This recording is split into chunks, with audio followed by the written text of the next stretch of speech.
Magandang araw, kamusta ka? Ako nga pala si Samuel Palmero, ang iyong guro sa economics ngayong araw. Alam kong excited ka na para sa ating talakayin ngayong araw. Pero bago yan, magkwentuhan muna tayo. Kamakailan lang nagkaubusan ng supply ng biogesic at ilang mga gamot.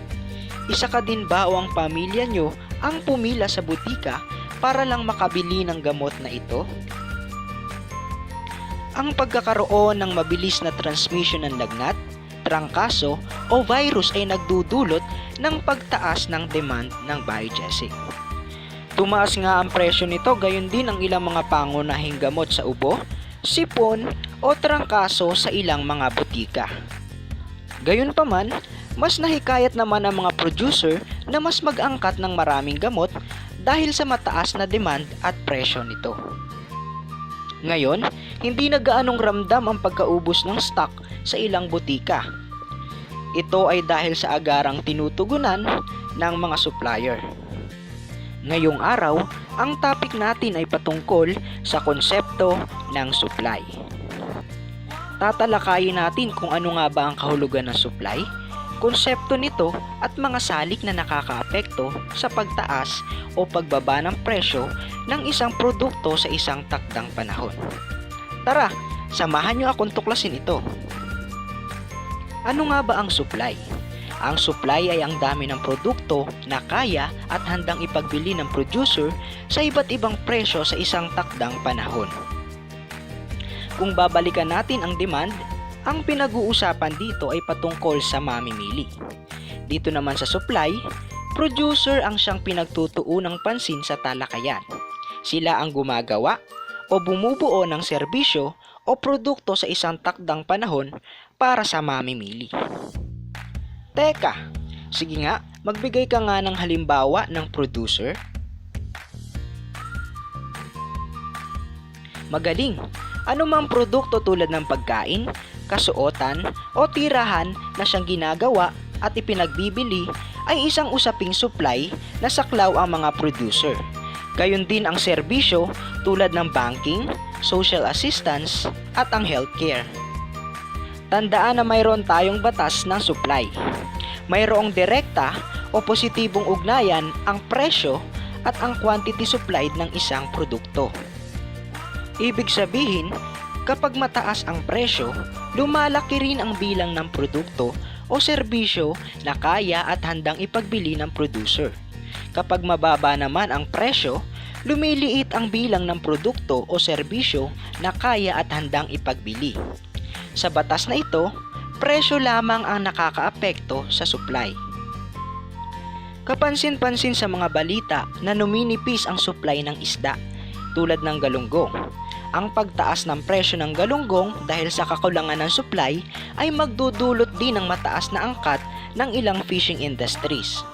Kung kaya't nagkakaroon tayo ng tinatawag na importation o pag-supply ng mga isda mula sa ibang bansa. Narito naman ang tatlong konsepto ng supply: ang supply schedule, supply function, at ang supply curve. Ang supply schedule. Ito ay isang talaan na nagpapakita ng dami ng produkto o serbisyo na kaya at handang ipagbili ng producer sa iba't ibang presyo sa isang takdang panahon. Narito ang halimbawa ng supply schedule para sa produktong panyo. Ang QS ay ang quantity supplied o ang dami ng produkto at ang P ay ang presyo. Ang quantity supplied o QS ay ang dami ng produkto na kayang ipagbili ng producer sa iba't ibang presyo sa isang takdang panahon. Ngunit paano kung kulang ang datos ng supply schedule? Dito papasok ang supply function. Isa itong matematikong paraan ng pagpapakita ng ugnayan ng presyo at ng quantity supplied. Ito ang equation ng supply function. QS is equal to C plus D times P. QS o quantity supplied na siyang dependent variable. P o presyo na independent variable. Ibig sabihin, ang pagbabago ng QS ay depende sa pagbabago ng P o presyo. C para sa intercept. Ito ay ang bilang ng QS kung ang P ay 0. At D naman ay ang slope. Ito ay nagpapakita ng pagbabago ng QS sa bawat pisong pagbabago ng presyo. Sagutin natin ang supply schedule na ito. Ipagpalagay natin na ang mathematical equation ay QS is equal to negative 300 plus 60P. Sa punto A, 5 ang value ng P at nawawala ang value ng QS nito. I-substitute ang 5 na value ng P. Negative 300 plus 60 times 5. Negative 300 plus 300. Ang value ngayon ng QS ay 0. Ibig sabihin, sa P o presyong 5 pesos ay ang pag-ayaw ng producer na mag-produce ng panyo. Tingnan naman natin ang puntong B. QS pa din ang nawawalang value sa puntong ito. Muli i-substitute ang P mula sa value na 7 sa equation. Negative 300 plus 60 times 7. Negative 300 plus 420. Ang QS na makukuha mula sa pag-compute ay 120. Ito ang bilang na handang ipagbili ng producer para sa presyo ng panyo na 7 pesos. Para sa punto C, mayroong value na 300 ang QS at P o presyo naman ang hanapin natin. Kailangan natin magbago ng equation dahil value ng P ang hinahanap. Para magawa ito, kailangan nating ilipat o i-transpose ang intercept na negative 300. Pagkatapos, gagawa tayo ng cancellation.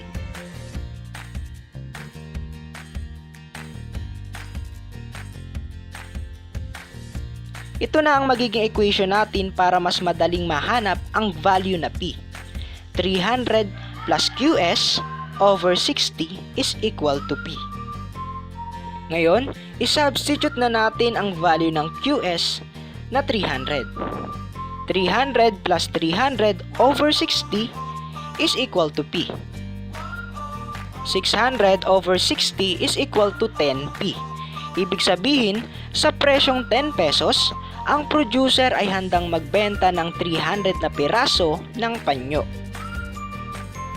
Para sa punto D, ulitin lang natin ang paraan na ginawa natin sa punto C dahil value pa din ng P ang nawawala. I-substitute lang ang QS na 420. 300 plus 420 over 60 is equal to P. 720 over 60 ay magtototal ng 12 para sa value ng P. Ibig sabihin nito, sa presyong 12 pesos, 420 piraso ng panyo ang handang ipagbili ng producer. Ngayon naman, alamin naman nating ikurba ang supply mula sa ginawa nating supply schedule. Ano ba ang supply curve?